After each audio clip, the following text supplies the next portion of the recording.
കതിരൂർ പുല്ല്യോട് ചുണങ്ങുവയൽ എരട്ടാങ്കണ്ടി താഴെപ്പാതയുടെ നിർമ്മാണ ഉദ്ഘാടനവും പുല്ല്യോട്ടുംകാവ് വയോത്ത് താഴെവയൽ റോഡ് ഉദ്ഘാടനവും നടന്നു. സ്പീക്കർ എൻ ഷംസീർ ഉദ്ഘാടനം നിർവഹിച്ചു. തമ്പുരാട്ടി തെയ്യത്തിന്റെ സാന്നിധ്യത്തിലായിരുന്നു ഉദ്ഘാടന ചടങ്ങ്.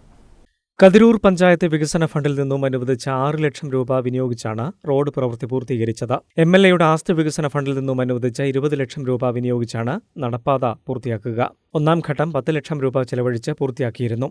ഉദ്ഘാടനം ചെയ്ത റോഡിൽ പുല്ല്യോട് കൂറുമ്പക്കാവ് തമ്പുരാട്ടിയുടെ കുളിച്ചെഴുന്നള്ളത്ത് ഘോഷയാത്രയാണ് ആദ്യമായി സഞ്ചരിച്ചത്. തമ്പുരാട്ടി തെയ്യത്തിന്റെ സാന്നിധ്യത്തിലാണ് ഉദ്ഘാടന ചടങ്ങ് നടന്നത്.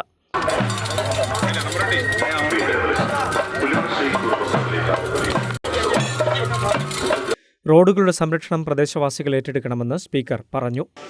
ജനങ്ങളെ സംബന്ധിച്ചിടത്തോളം അവർക്ക് സഞ്ചരിക്കാനുള്ള റോഡും വെളിച്ചവും ഒപ്പം വെള്ളവും എല്ലാം അനിവാര്യമാണ്.